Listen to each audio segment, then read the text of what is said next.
पर नेपोटिज्म, अगर nepotism exist कर रहा होता तो फिर शाहरुख खान आज कैसे है, अक्षय कुमार आज कैसे है? उस तरीके से नेपोटिज्म एग्जिस्ट नहीं करता। देखिए 500 करोड़ का जो एक्सपेक्टेशन जिनका होता है, जब जो 500 करोड़ की मूवी करेंगे तो उनको तो थोड़ा सा वो चीज़ फेस तो करना ही पड़ेगा, क्योंकि अगर मैं आज एक 500 करोड़ की मूवी में हीरो बनना चाहता हूँ तो मैं क्या प्लेटर में लेके आ रहा हूँ, वो भी बहुत इंपॉर्टेंट है।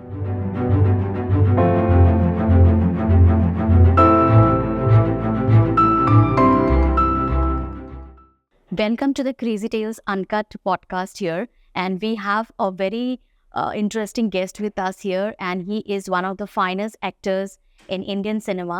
And we welcome here Mr. Divyendu Bhattacharjee ji. Welcome to the Uncast podcast of Crazy Tales, sir. Thank you. कैसे हैं सर आप?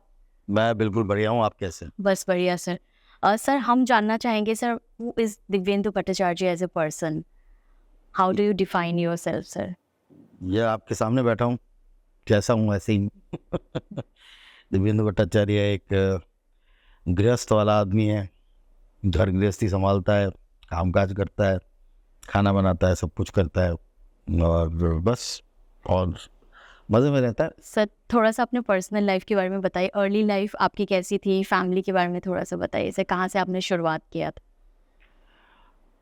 शुरुआत दरअसल आप अगर अ, अभिनय के जीवन के बारे में बात कर रहे हैं तो फिर वो उस हिसाब से अगर शुरू हुआ था 1988 से लगभग, मतलब जब मैं थिएटर करना शुरू किया था ग्रुप थिएटर में।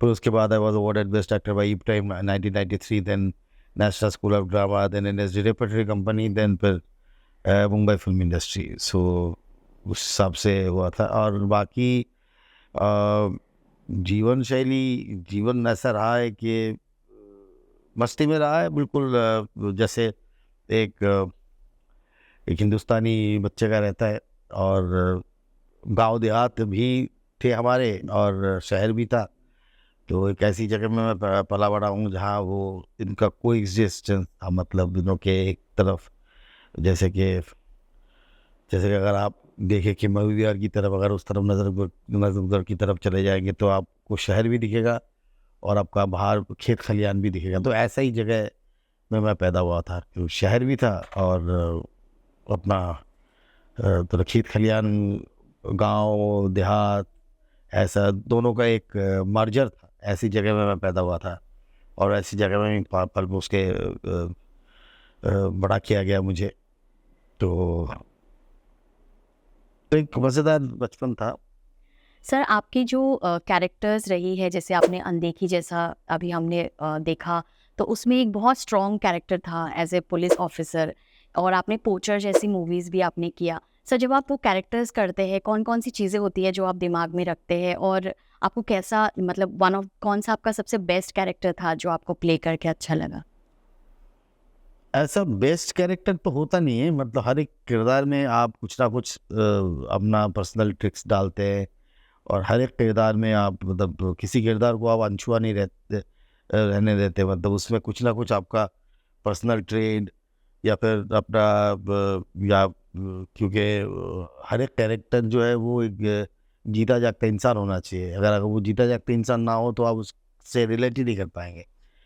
और हम उस तरीके के एक्टर कलाकार नहीं है कि जो वो बिल्कुल वेग कोई काम करे और का, मतलब वो हर एक किरदार एक जैसे दिखे, समथिंग लाइक दैट। और तो इसीलिए कहना मुश्किल है कि कौन सा किरदार मेरा सबसे प्रिय है और कौन सा सबसे फेवरेट है, सबसे अच्छा कौन सा लगता है। ऐसा नहीं हो पाता है क्योंकि मेरे साथ, क्योंकि हर एक किरदार में मैं कुछ ना कुछ डालता रहता हूँ। सो वो चाहे वो छोटा कैरेक्टर भी हो, छोटा किरदार भी हो, बड़ा किरदार हो, और बस जो ऑडियंस को पसंद है वो मुझे ही पसंद है। और लोग आपको one of the finest actors मानते हैं, क्योंकि वो मानते हैं कि आप हर एक कैरेक्टर में अंदर घुस के आपने काम किया है। जैसे आपने बहुत सारे नेगेटिव रोल्स भी किया है, और अभी आपने एक पूरा पुलिस ऑफिसर का आपने मूवी, अभी जो आपकी सीरीज़ है वहाँ पे है, जो वो शिफ्ट है सर, क्या वो आपके पर्सनल लाइफ को भी हैम्पर करता है? वो शिफ्ट आप कैसे करते हैं? मतलब वो कैरेक्टर वाइज क्या वो एक एक्टर को अपनी पर्सनल ज़िंदगी में भी उस चीज़ को आप कैसे वो शिफ्ट लेते हैं, कैसे करते हैं? उसके बारे में थोड़ा-सा बताइए। देखिए, लोग मुझे बढ़िया एक्टर मानते हैं, फाइनेस्ट एक्टर मानते हैं, ये लोगों का बड़प्पन है। ये this a greatness of people actually. वो जिनके लिए मैं काम करता हूँ, जिनसे मैं एक्चुअली कनेक्ट होना चाहता हूँ मेरे परफॉर्मेंस के ज़रिए। और बाकी रही बात, हर एक कैरेक्टर जब आप करते हैं तो उसमें वो जो दिमाग में तो वही रखना पड़ता है ना कि जो किरदार लिखा गया है, जिस तरीके से लिखा गया है, और डायरेक्टर और राइटर इन दोनों को एक साथ ही लेना पड़ता है। ये क्योंकि विजन तो आपका नहीं है, विजन तो उनका है। ये फिल्म, ये डायरेक्टर्स मीडिया है, पूरा फिल्म। तो जब तक आप उनके साथ कोऑर्डिनेट नहीं कर रहे, तब तक तो फिर उसका कोई मतलब ही नहीं है। तो आपको उनके साथ ही कोऑर्डिनेट करना पड़ेगा, उनके साथ ही एक पेज में रहना पड़ेगा। अगर नहीं तो फिर कोई मतलब नहीं है। क्योंकि आप अपना क्राफ्ट लेके आते हैं, लेकिन एंड ऑफ द डे आपको उनके साथ ही चलना पड़ता है, बिकॉज विजन उनका है। आप बिल्कुल अवे नहीं जा सकते। और रही बात शिफ्टिंग की, कैरेक्टर की, जैसे कि अगर वो भी किरदार ही है। मतलब अगर मैं कहीं नेगेटिव कैरेक्टर कर रहा हूँ, कहीं पॉजिटिव कैरेक्टर कर रहा हूँ, तो मैं एज एन एक्टर जजमेंटल हो नहीं सकता। क्योंकि एक डॉक्टर अगर जजमेंटल हो जाए, बोले कि कल मैं अमीर मरीज़ देखूंगा और गरीब मरीज़ नहीं देखूंगा, तो वो हो नहीं सकता हमारे साथ। तो हर एक किरदार को हमको उस तरीके से ही देखना पड़ता है कि उस किरदार, अगर वो नेगेटिव कैरेक्टर है तो फिर वो जानना पड़ेगा ना कोई नेगेटिव क्यों है, कि बचपन में कौन सी है, कौन को क्या क्या घटनाएं घटी है इनके साथ ज़िंदगी में, कि जिसके चलते आज आज की तारीख में ये ऐसा है। तो वो सारी चीज़ें जो है नेगेटिव पॉजिटिव का वही खेल है। मतलब कि पॉजिटिव और नेगेटिव ये मतलब ये होता है, ये पर्सपेक्टिव ओरिएंटेड होता है कि कभी कभार आप देखिएगा बहुत सारे नेगेटिव कैरेक्टर है, बिल्कुल नेगेटिव कैरेक्टर है, बहुत ख़राब कैरेक्टर है, मतलब खून खराब ही करे जा रहा है, लेकिन उसके उसके साथ ही पिक्चरें बनी जा रही है, बनी जा जैसे रही आपका लायक का जो कैरेक्टर था है। वो बहुत कोल्ड ब्लडेड एक क्रिमिनल था, लेकिन उसका जो डायलॉग्स है वो लोगों को बहुत पसंद आया है। एग्जैक्टली। तो क्राइम क्रिमिनल कैरेक्टर्स भी लोगों को पसंद आता है। तो लोग उनके साथ भी पिक्चरें लगातार बनाए जाते हैं। मतलब कि अगर आप देखें कि season after season after season after season उस कैरेक्टर को मार ही नहीं रहे, उसको जिंदा रखे हुए रखते हैं। जिंदा रखे हुए, क्योंकि वो गंदा कैरेक्टर है, वो खराब कैरेक्टर है, वो विलेन है, लेकिन उसके बावजूद भी ऑडियंस की एक लाइकिंग होती है। जो ऑडियंस को वो गंदा आदमी अच्छा लग रहा है, देखने में उसको अच्छा लग रहा है कि वो क्या क्या हरकतें कर रहा है। अनदेखी में जैसे हमने रिंकू अटवाल को देखा, पूरी सीरीज खत्म होने तक हर कैरेक्टर में उनको भी पूरा स्ट्रॉन्ग कैरेक्टर दिखाया गया है।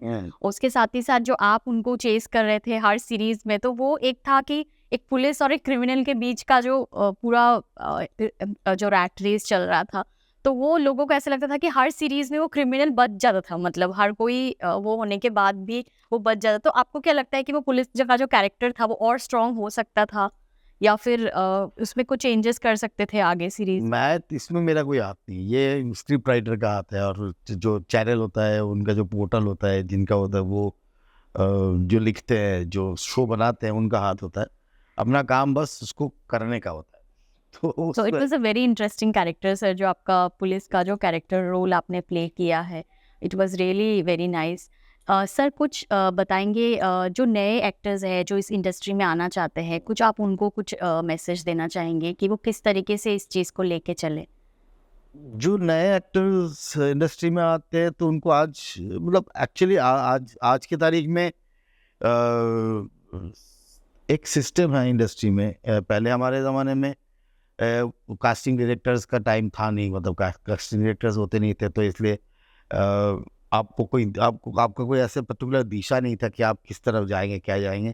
तो हम लोग आते थे, तो हम लोग प्रोडक्शन हाउस में डायरेक्ट चले जाते थे, डायरेक्टर से डायरेक्ट मिल लेते थे, फोटोग्राफ्स बनवाते थे, बहुत खर्चा होता था हमारा। अभी वो खर्चा भी कम हो गया। अभी तो सब कुछ डिजिटल हो चुका है। अभी तो आपका फ़ोन में फोटोज़ रहते, सब आप कैसे पास ऑन कर सकते। हमको छपवाना पड़ता था। हमको लगभग कभी हर रोज़ जाके करीब 1000 1500 की फ़ोटो, 1000 1500 रुपये के फ़ोटोज़ छपवाने पड़ते थे। क्योंकि आप कहीं भी जाओ, किसी भी प्रोडक्शन हाउस में जाओ, आपको कम से कम 3-4 फ़ोटोज़ लेके आना पड़ता था, क्योंकि इस लुक में, उस लुक में, इस लुक में, उस लुक में, पीछे बायोडाटा छपता था, सब कुछ होता था। तो अभी तो चीज़ें काफ़ी आप कौन से साल में सर मुंबई में आए थे? 2000 2000 में। और तब का जो इंडस्ट्री था और आपकी इंडस्ट्री में कितना फ़र्क आपको लगता है?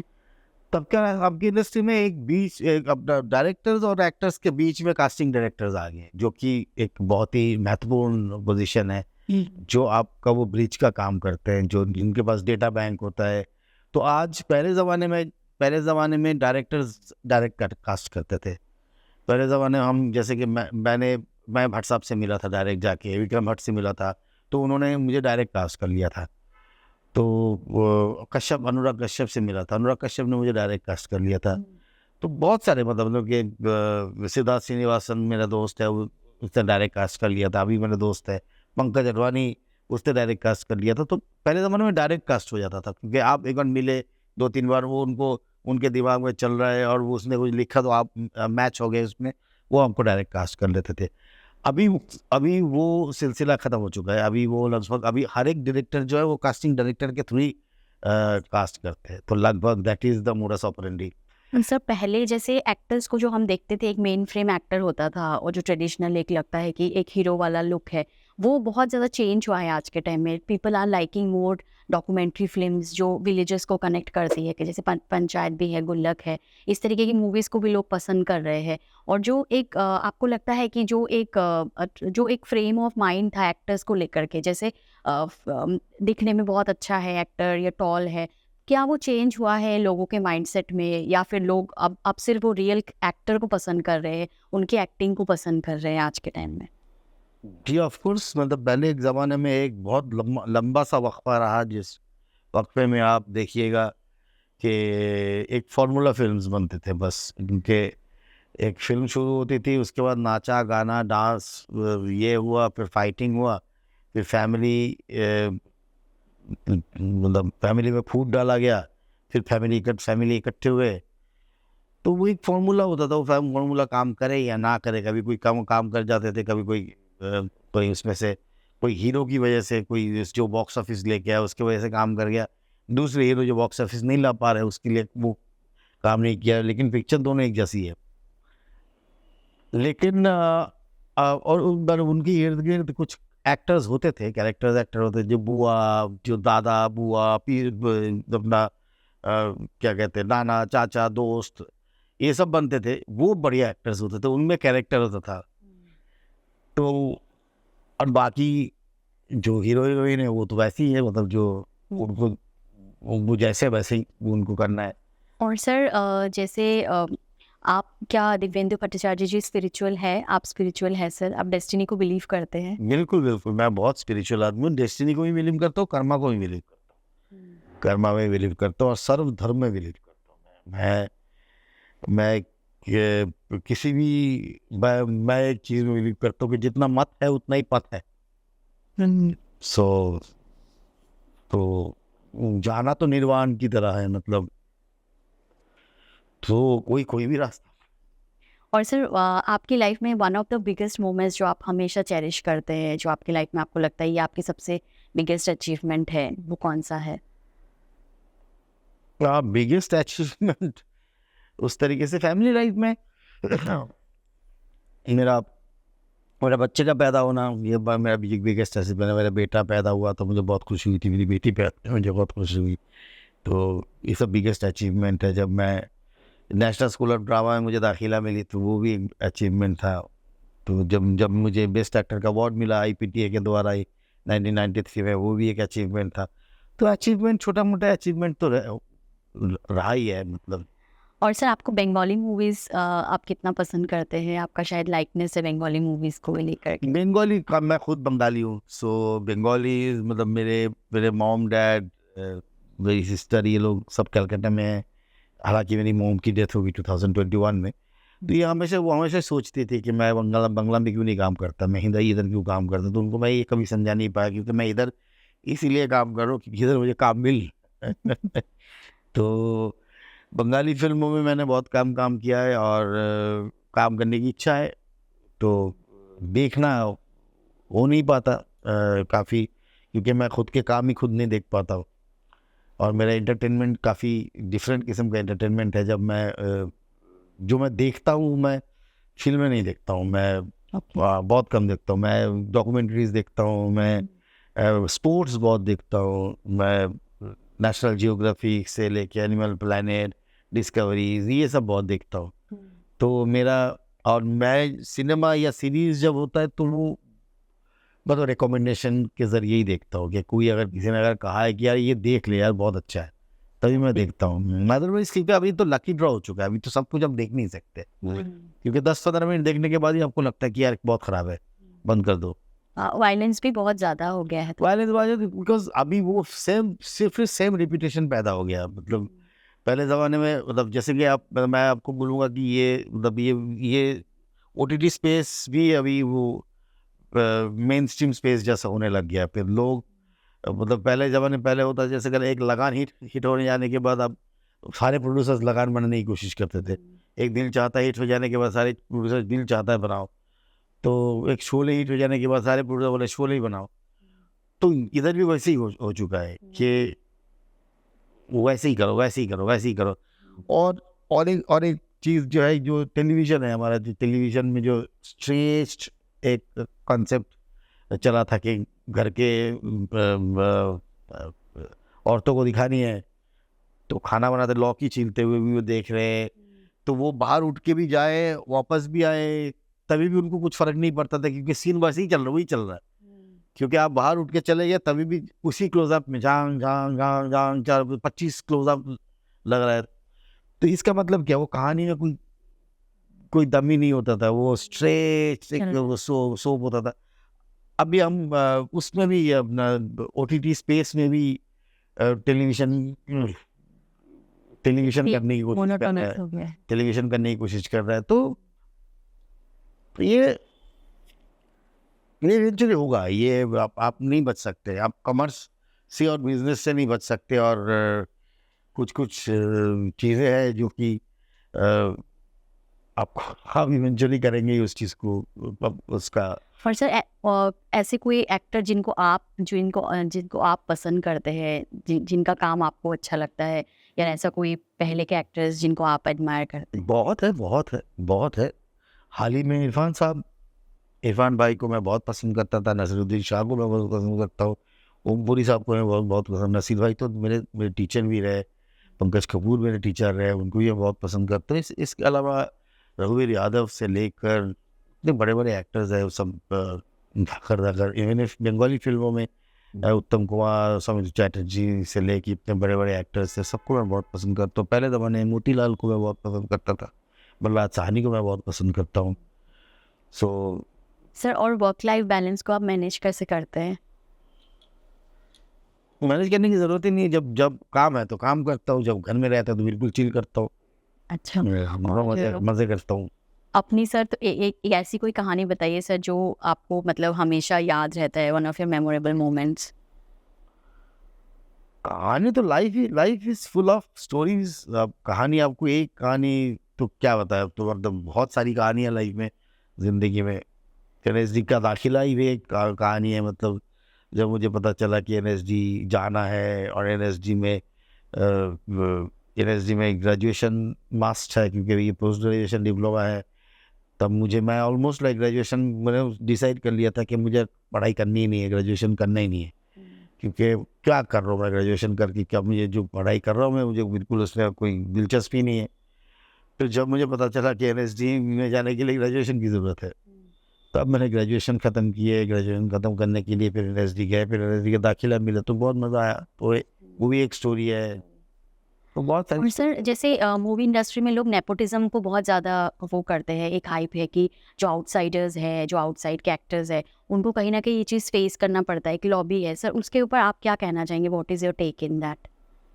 क्या नेपोटिज्म एग्जिस्ट करता है इस इंडस्ट्री में? मैं नहीं, नेपोटिज्म उस हिसाब से एग्जिस्ट मुझे नहीं लगता है करता है, क्योंकि देखिए 500 करोड़ का जो एक्सपेक्टेशन जिनका होता है, जब जो 500 करोड़ की मूवी करेंगे, तो उनको तो थोड़ा सा वो चीज़ फेस तो करना ही पड़ेगा, क्योंकि अगर मैं आज एक 500 करोड़ की मूवी में हीरो बनना चाहता हूँ तो मैं क्या प्लेटर में लेके आ रहा हूँ वो भी बहुत इंपॉर्टेंट है। तो मैं, क्योंकि अगर मतलब मैं एक बहुत बड़ा बिजनेसमैन हूँ, मैं कल अपना बिजनेस किसको ट्रांसफर करके जाऊंगा? कोई अरे ना, तू कह तो ट्रांसफर करूंगा नहीं, अपनी जानकारी में करूंगा, अपने बच्चे को करूंगा। तो नेपोटिज्म तो ही रहा है, नेपोटिज्म हर फील्ड में एग्जिस्ट हर फील्ड में एग्जिस्ट करता है। एक डॉक्टर, एक बहुत बड़ा डॉक्टर है, कल आप डॉक्टरी पास करके निकले और आपके डैडी जो है बहुत बड़े डॉक्टर है, तो आपको मैं उसको बोलूंगा ही, मेरे अपने और एक दोस्त को, भाई आज उसकी पहली सर्जरी है, प्लीज देख लेना, उसको मदद कर देना, तो मैं बोलूंगा ही। वो तो ऑफ कोर्स वो नेपोटिज्म नहीं है। नेपोटिज्म अगर नेपोटिज्म एग्जिस्ट कर रहा होता तो फिर शाहरुख खान आज कैसे है, अक्षय कुमार आज कैसे है? उस तरीके से नेपोटिज्म एग्जिस्ट नहीं करता। हाँ, नेपोटिज्म वो एक चीज है कि जो आप मान लीजिए कि एक एक्टर है, आपने एक बार नेपोटिज्म के चलते यहाँ घर गृहस्थी है, अपने भाई बिरादरी है, दोस्त है, फिर उसको डाल दिए, लेकिन वो बार बार आप डाले जा रहे हैं और प्रूव नहीं कर पा रहे, देन वो फिर वो आंखों में आता है। हाँ, अदरवाइज तो मुझे नहीं लगता कि मुझे ऐसी चीजों में, और अगर मान लो कि 1000 करोड़ की पिक्चर का आपको दिलचस्पी है, 500 करोड़ की पिक्चर की आपको दिलचस्पी है, तब ये जाहिर सी बात है, ये पॉइंट तो आता ही है कि what you are coming with in your plate. तो और सर जैसे एक जो इंडस्ट्री में लोग आते हैं नए नए, बहुत बहुत बड़े सपने लेकर के आते हैं, तो कहीं ना कहीं अगर एक पॉइंट ऑफ टाइम में उनको डिस्ट्रैक्शंस मिलती है या उतना सक्सेस नहीं मिल पाता है, तो कहीं ना कहीं लोग कहते हैं कि एक मेंटल ट्रॉमा हो जाती है, एक मेंटल वो हो जाता है, जैसे कि बहुत ज़्यादा सुइसाइड्स वगैरह भी होता है। तो आपका क्या टेक है, मतलब किस तरीके से वो इस सिचुएशन से बाहर निकले या इसको कैसे हैंडल कर? मेरा टेक इस बात में यही है कि आप जो चीज करना चाहते हैं जिंदगी में, वो आपका प्रोफेशन नहीं बनना चाहिए। आप जिस चीज में अच्छे हो वो आपका प्रोफेशन बनना चाहिए। आप तो एस्पायर बहुत कुछ कर सकते हो। Tomorrow I can be an aspiring mountaineer और समथिंग लाइक दैट, और लेकिन मैं इस शरीर को लेकर माउंटेनियरिंग कर ही नहीं सकता, तो मैं फ्रस्ट्रेटेड हो जाऊंगा कि यार मैं तो माउंटेनियरिंग नहीं कर पा रहा हूँ। लेकिन पता चला कि I am a very good singer, मैं उस चीज़ को छोड़ ही दिया है, नहीं मुझे सिंगिंग नहीं करना, मुझे तो वो ही करना है और मुझे उसी में कैरियर बनाना है, लेकिन you are not good at it. So आपको तो फ्रस्ट्रेशन हो गई। You should find out like आपका क्या, आप किस में या आप किस चीज़ में अच्छे हैं, किस चीज़ में आप एक्सेल करते हैं, और वही आपका प्रोफेशन होना चाहिए। और भी एक चीज़ है कि जो आप उसी चीज़ को पूरी ज़िंदगी को बना रहे हैं, वो आपकी ज़िंदगी नहीं है। ज़िंदगी और भी बड़ी चीज़ है, आपके माँ बाप भाई बहन दोस्त और भी सारी चीज़ें हैं। तो आप वो एक चीज़ आपकी ज़िंदगी में हासिल नहीं हो और आप उसके चलते अपनी खुद की जान ले ली, वो तो आपकी जान है, ठीक है, वो अलग बात है, वो मैं उसमें कुछ बोल ही नहीं सकता आपकी। लेकिन मुझे नहीं लगता इसमें कोई अर्थ है, क्योंकि आप कुछ और कर लीजिए, क्या ज़िंदगी तो इतनी बड़ी चीज़ है, तो आप कुछ और कर लीजिए, और कुछ। हाँ, मुझे लगता है काफ़ी लोग इससे इंस्पायर भी होंगे, क्योंकि बहुत ज़्यादा इसको लेकर के एक लोगों में स्ट्रेस होता है कि हाँ, मेरा उस फील्ड में मैं कुछ कर नहीं पाया जिसमें मैं एक्सपायर कर रहा था। But wait, that's a problem. Now, aspiring, if you're aspiring to do something, then I don't know whether you should check that you are good at it or not. And sir जितने आपने क्योंकि series अभी क्या ना, आप अंधेरी station में पत्थर उछाल के फेंक दीजिए, किसी के सर पे गिरेगा, वही एक्टर है। तो इतने कंपटीशन है, इतने लोग हैं, तो सर्वाइव करना भी वो जो बेस्ट होगा वही। ऑफ कोर्स, प्रोजेक्ट बनेगा तो आप 4-5 किरदार, 4-5 एक्टरों को याद करते हैं, 4-5, क्योंकि वो उनका काम आपने देखा हुआ है, वो उसके साथ आप काम कर चुके हैं, तो उसी एक्टर को आप लेना पसंद करते हैं, एक न्यू कमर को आप लेना नहीं पसंद करते। और पेशेंस की भी शायद ज़रूरत है। पेशेंस, शिद्दत से लगे रहना चाहिए, आप अपने क्राफ्ट में काम करना चाहिए। सर फेवरेट पास टाइम क्या है आपके, क्या करना पसंद करते हैं आप? सोना, चिल करना, किताबें पढ़ना, खाना बनाना। खाने में क्या पसंद है सर आपको? सब कुछ। एक चीज़ हम जानना चाहेंगे सर, इतनी सारी सीरीज़ में हमने आपको देखा है, अगला कौन सा है जिसमें हम आपको देख पाएंगे?